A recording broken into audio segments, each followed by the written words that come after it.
Baik, Assalamualaikum warahmatullahi wabarakatuh. Waalaikumsalam warahmatullahi wabarakatuh. Baik ya, hari ini kita mulai pembelajaran kita dengan mengucapkan kalimat basmalah dan berdoa bersama-sama. Bismillahirrahmanirrahim.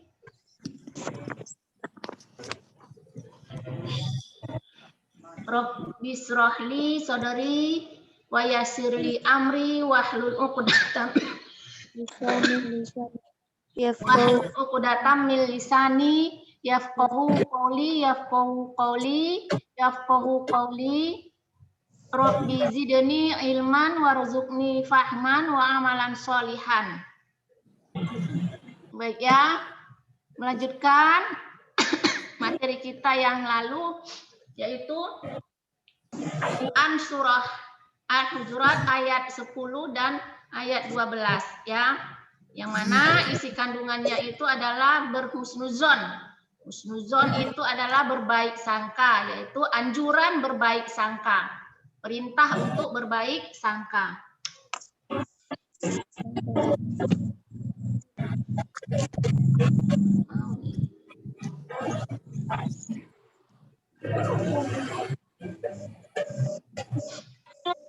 Baik ya, sebelumnya kita bacakan dulu indikator pembelajaran kita hari ini, yaitu menjelaskan asbabun nuzul Quran surah Al-Hujurat ayat 12 dan 10, menganalisis kandungan tafsir Quran surah Al-Hujurat ayat 12 dan 10, kemudian menganalisis kandungan hadis tentang kontrol diri, yaitu mujahadah nafs, prasangka baik, husnuzon, dan persaudaraan ukhuwah ya.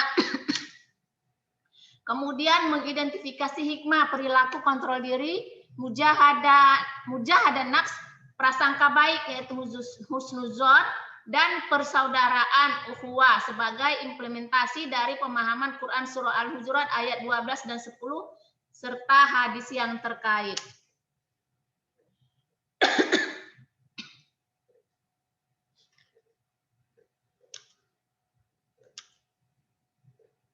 Nah, di dalam Quran surah Al-Hujurat ayat 12 itu kita dapat mengambil pelajaran akhlak ya, yaitu apa akhlak yang bisa kita ambil di sana, yaitu menjauhi kebanyakan berburuk sangka.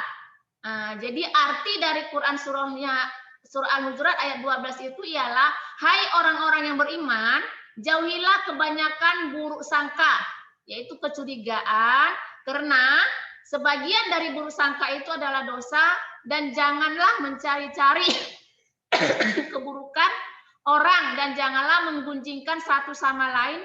Adakah seorang di antara kamu yang suka memakan daging saudaranya yang sudah mati? Maka tentulah kamu merasa jijik kepadanya dan bertakwalah kepada Allah Subhanahu wa taala, sesungguhnya Allah Maha Penerima Taubat lagi Maha Penyayang. Nah, apa pelajaran akhlak yang kita ambil dari isi kandungan ayat Al-Quran tersebut, yaitu menjauhi prasangka buruk, menjauhi berburuk sangka, curiga. Itu kenapa ya? Jangan-jangan. Nah itu ya, itu tidak boleh ya. Jangan-jangan si anu itu begini. Itu ya, itu namanya berburuk sangka, mencurigai. Ya, mencurigai. Jangan-jangan, perkara jangan-jangan. Ntar gini, ntar. Itu enggak ya. Itu adalah perbuatan yang jelek ya. Akhlakul mazmumah namanya. Nah, karena sebagian dari buruk sangka itu adalah dosa. Jadi sebagiannya itu adalah dosa ya. Karena berburuk sangka itu hanya ada dua kemungkinannya. Yang pertama itu, jika yang kita pikirkan tadi itu adalah yang benar, kemudian kita menceritakan kepada orang lain, maka yang kita ceritakan itu adalah benar, itu adalah namanya ghibah. Dan jika yang kita ceritakan itu adalah salah, jika buruk sangka kita itu adalah tidak benar adanya, tidak sesuai fakta, maka itu namanya fitnah. Sedangkan fitnah itu lebih kejam daripada pembunuhan. Dan janganlah mencari-cari keburukan orang lain. Tidak boleh ya mencari-cari keburukan orang lain.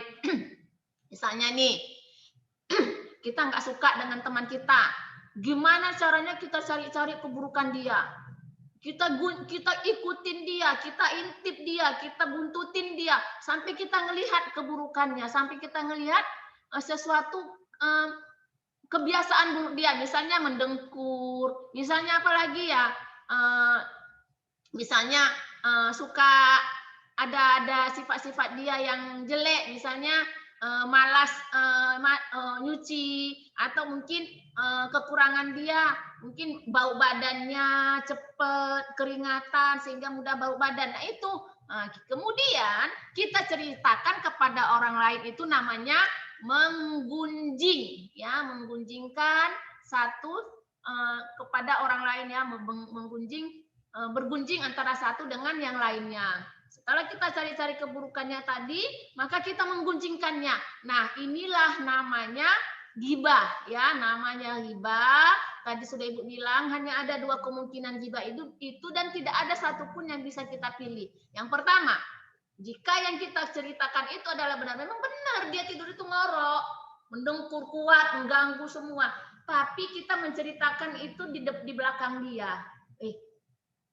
Si anu itu, ngoroknya, wah parah. Nah itu namanya ghibah, ya, menggunjing.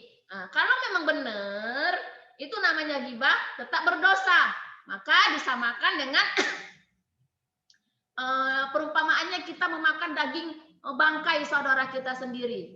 Ada merasa jijik kita kan. Nah kemudian jika yang kita ceritakan itu tidak benar, kita udah buntutin, udah kita lihat-lihat dia, udah kita ikut-ikutin, ternyata tidak ada yang ingin kita ceritakan kepada orang lain itu. Sementara kita udah benci banget sama dia, udah kesel, udah gak suka gitu. Nah, kemudian kita ceritain sama dia, sama orang-orang, dia ngorok ngeri loh, udah kedengaran semuanya, jelek kali ngoroknya. Nah, sementara itu tidak benar, itu namanya apa tadi namanya? Ghibah. Kalau benar, kalau tidak benar, kalau benar itu tadi apa namanya? Apa namanya? Kalau tidak benar namanya Fitnah. fitnah. Dua-duanya tidak ada yang bisa jadi pilihan, begitu ya. Sementara kita disuruh untuk bertakwa kepada Allah Subhanahu wa taala. Nah, ini jangan dilakukan, ya. Ini adalah sesuatu yang tidak dibenarkan oleh Allah Subhanahu wa taala, salah satu dari akhlakul mazmumah, yaitu akhlak yang tercela. Nah, nanti susah kita minta maafnya, susah kita mencari-cari dia di padang mahsyar, sementara pun udah panas. Nah, ya, tidak boleh menggibah. Jika ada di antara kalian sudah terlanjur menggibah atau memfitnah temannya, maka cepat-cepatlah untuk minta maaf, ya. Tuh.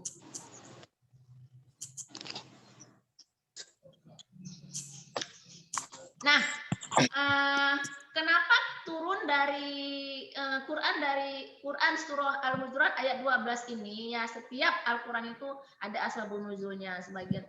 Nah, kenapa turun? Tentunya ada asbabun nuzulnya, yaitu asbabun nuzulnya diriwayatkan oleh Ibnu Munzir dari Ibnu Juraij. Dia mengatakan bahwa ayat ini turun berkenaan dengan Salman Al-Faris yang bila selesai makan suka tidur sambil mendengkur. Pada waktu itu ada orang yang menggunjing perbuatannya, maka turunlah ayat tersebut, ya. Jadi pada zaman Rasulullah itu ada sahabat Rasul yang menggunjing sesama temannya yang mendengkur. Nah, maka Allah menurunkan Quran surah Al-Hujurat ayat 12 untuk menegur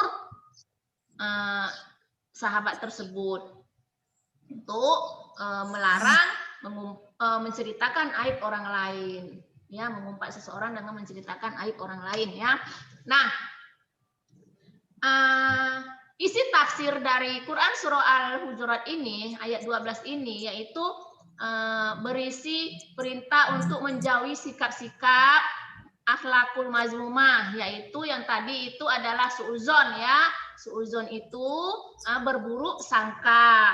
Kemudian tajasus itu adalah mencari-cari kesalahan orang lain. Kemudian menggibah ya, tidak boleh menggibah.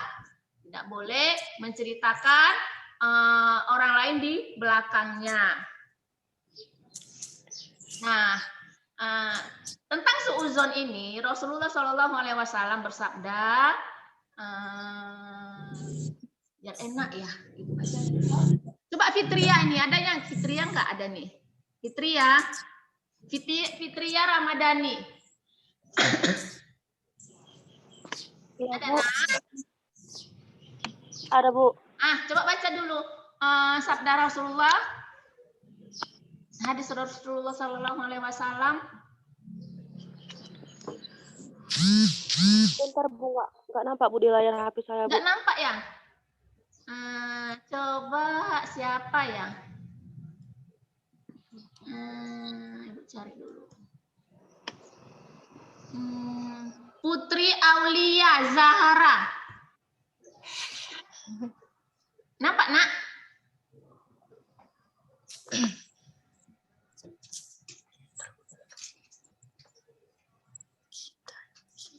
Nggak nampak ya? Di layar HP-nya? Nampak, Bu. Iya, bacalah.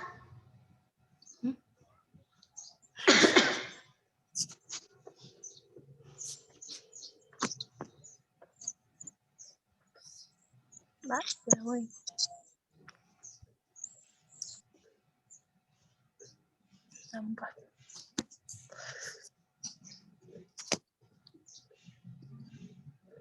Baca, nak.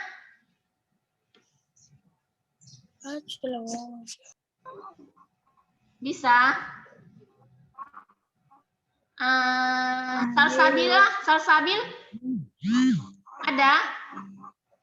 Bisa bacanya?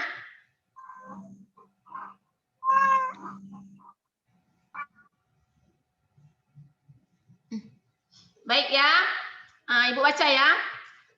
Anil A'raj qala Abu Hurairah ya'suru 'anin Nabi sallallahu alaihi wasallam qala iyyakum wazonna fa inna zonna akdzabul hadisi wala tajassasu wala tabaghadu wa kunu ikhwana.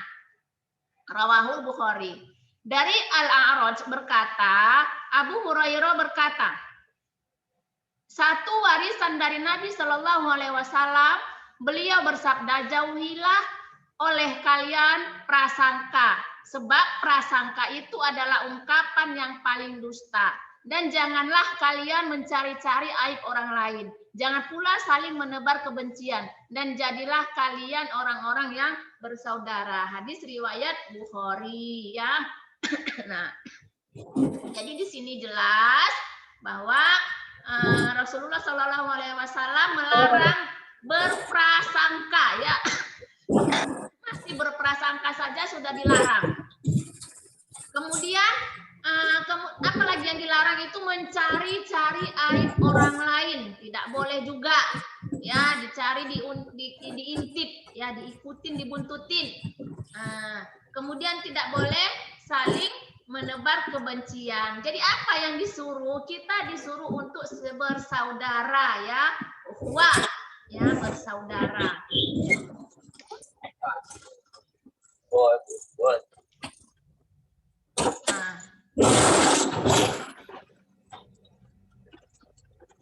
Nah, apa lagi perintah? Perintah dari Quran tersebut, kita disuruh itu berbaik sangka, husnuzon ya, kepada Allah Subhanahu wa Ta'ala. Jadi seorang hamba itu tidak wajar berburuk sangka kepada Allah ya. Jadi tidak wajar seorang hamba berburuk sangka kepada Allah Subhanahu wa Ta'ala, karena Allah itu ilmu Allah itu lebih baik untuk hamba-hambanya daripada perasaan kita sendiri ya. Jadi apa contohnya kita berbaik sangka ya? Kalau kita berbaik sangka kepada Allah Subhanahu Wa Taala, misal nih kita ditimpa musibah, ya kita ditimpa musibah, terjadi kecelakaan kepada kita, misal ditabrak gitu, kemudian kita jadinya sakit, masuk rumah sakit. Nah, kita tidak pada saat itu kita tidak boleh Allah memang jahat, Allah memang tidak adil kepadaku. Aku sudah bagus-bagus, ternyata masih ditabrak. Nah, itu namanya berburuk sangka kepada Allah Subhanahu Wa Taala. Nah, jadi itu yang dilarang. Jadi yang disuruh apa? Kita harus berbaik sangka, berhusnuzon kepada Allah Subhanahu Wa Taala. Innalillahi wa inna ilaihi rajiun. Hari ini aku tertabrak, kemudian aku masuk rumah sakit. Pasti ini adalah yang terbaik menurut Allah. Ambil hikmahnya. Kita mengambil hikmahnya apa? Mungkin kita ada hal-hal yang kita lakukan yang menzolimi orang lain, yang tanpa kita sadari, kemudian Allah menegur kita. Cepat-cepat kita bertaubat. Atau mungkin Allah sedang menguji kita, sedang menguji kesabaran kita, sedang menguji bagaimana sikap kita kepada Allah Subhanahu Wa Taala atas musibah. Nah, jadi bagaimana kalau kita merasa ini ujian dari Allah Subhanahu Wa Taala, agar aku lebih lagi mengingat Allah, agar aku lebih lagi menambah ibadahku kepada Allah Subhanahu Wa Taala, karena orang yang sakit itu akan diampuni dosa-dosanya. Jadi ada 3 yang dicabut Allah dari orang yang sakit itu. Kita ingat aja itu yang 3. Yang pertama adalah cahaya mukanya, maka mukanya itu tidak bercahaya. Kita lihat orang-orang yang sakit kan, mukanya lesu, mukanya pucat, mukanya tidak bercahaya, ada rasa gimana gitu mukanya, enggak ceria gitu kan. Kemudian diambil selera makannya. Kemudian yang ketiga, diangkatlah dosa-dosanya. Maka yang lainnya ini yang 2 ini tadi akan dikembalikan oleh Allah Subhanahu Wa Taala, tetapi yang satu lagi yaitu dosa-dosanya tadi diangkat, tidak dikembalikan lagi. Itu jika orang tersebut berbaik sangka kepada Allah Subhanahu Wa Taala dan bersabar atas sakitnya tadi. Itu salah satu contohnya, dan masih banyak lagi contoh yang lain ya. Contoh kita berbaik sangka kepada Allah Subhanahu Wa Taala atas apa yang menimpa kita, walaupun itu adalah musibah. Nah, itu ya, kita tidak boleh berburuk sangka kepada Allah Subhanahu Wa Taala apapun yang ditakdirkan oleh Allah kepada kita, apapun yang terjadi kepada kita. Ya.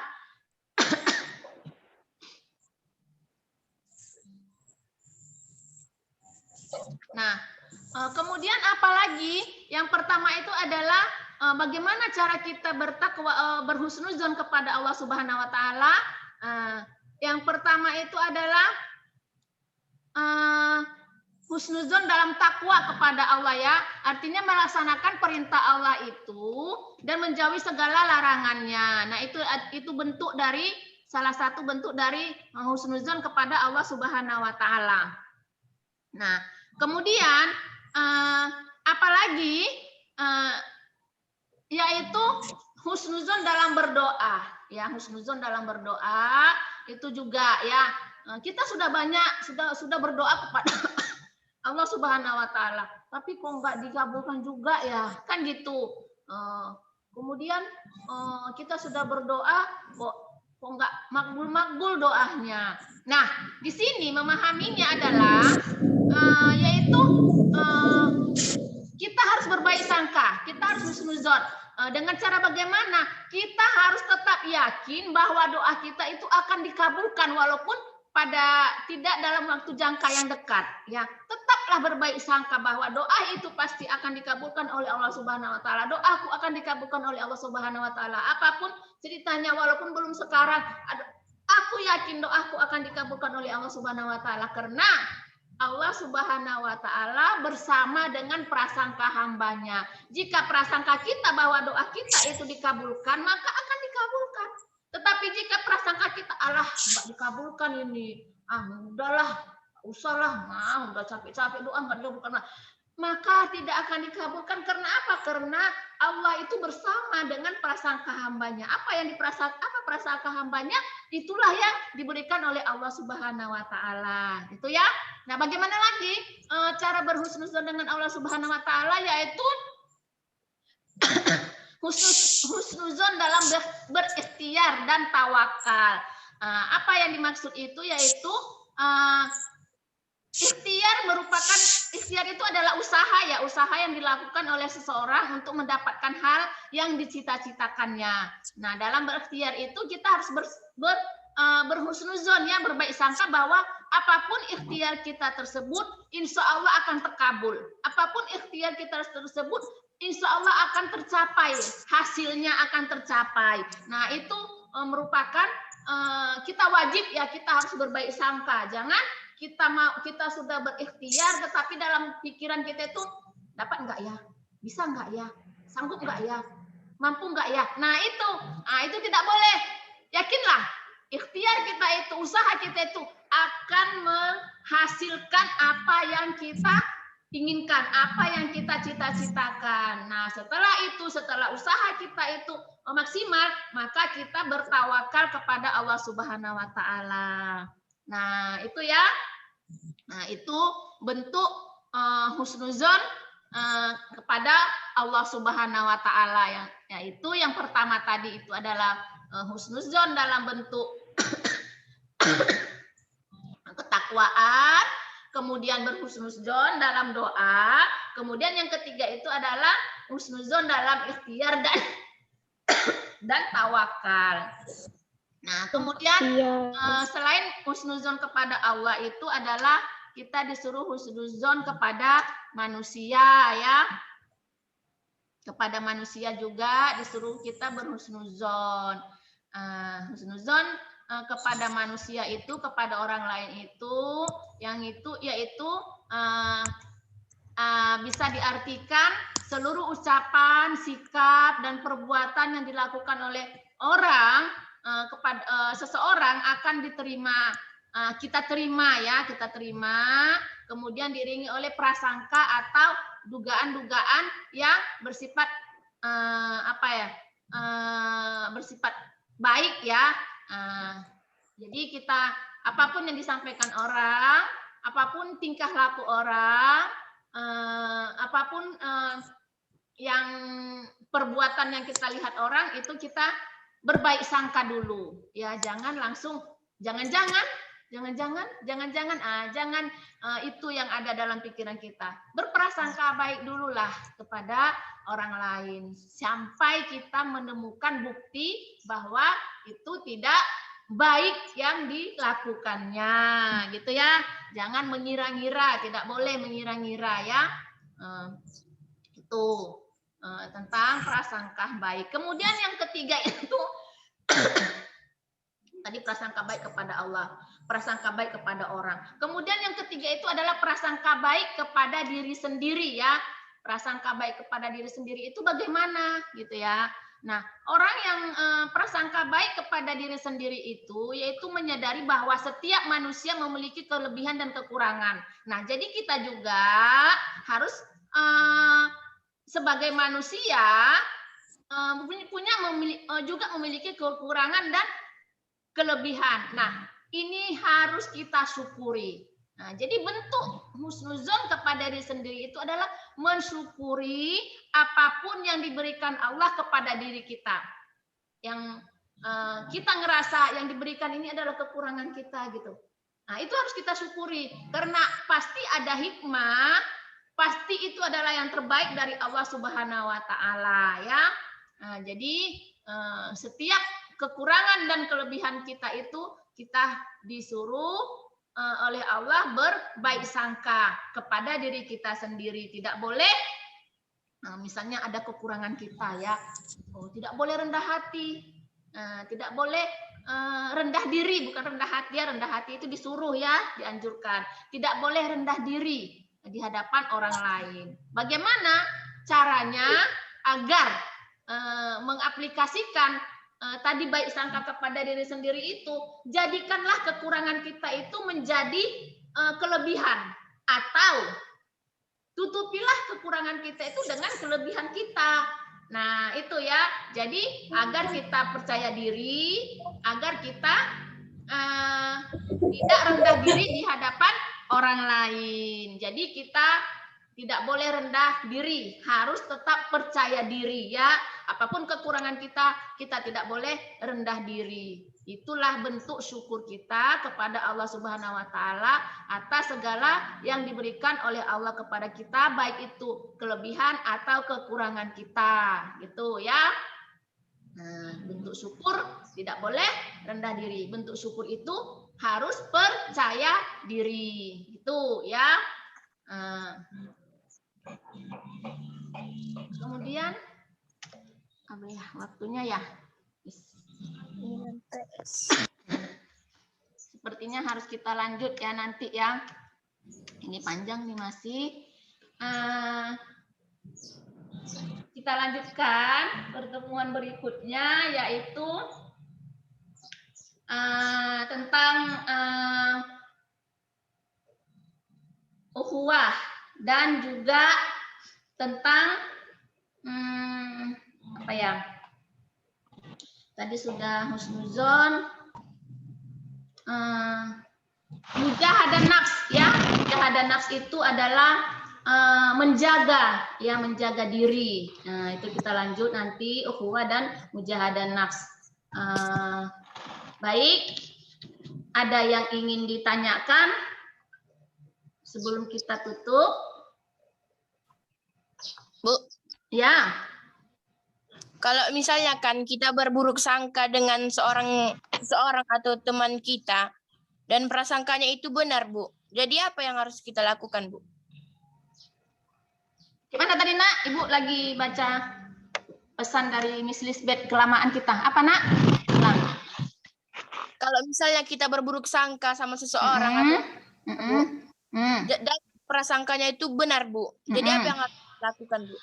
Kalau misalkan kita berburuk sangka ya, contohnya jangan-jangan dia mau mencelakai si A, kan gitu ya. Ternyata memang benar, dia sudah bawa alat untuk mau mencelakai itu tadi. Nah, kalau memang itu prasangka kita itu adalah benar dan ingin dan bisa mencelakai siapapun, diri kita atau diri orang lain, maka kita ambil ancang-ancang untuk menghentikannya. Nah, tetapi kalau prasangka kita itu ternyata hanya untuk diri dia sendiri, kan mau tuh, jangan-jangan dia apa aib dia gitu ya, aib dia sendiri gitu, prasangka kita itu udah kita diamkan aja gitu. Misal dia jangan-jangan dia tadi apa contohnya? Coba dulu kasih Bu contoh aib orang lain ya. Jangan-jangan dia kayaknya malas sekali mandi, makanya dia bau, kan gitu ya. Rupanya pas kita melihat dia, kita kan ini di asrama misalnya, sama-sama nanti kalian di asrama, ternyata memang benar dia bau karena malas mandi. Itu cukup kalau kita mampu untuk mengingatkan dia, memberitahu dia, beritahu. Tapi kalau kita tidak mampu, kita segan, nggak enak, kita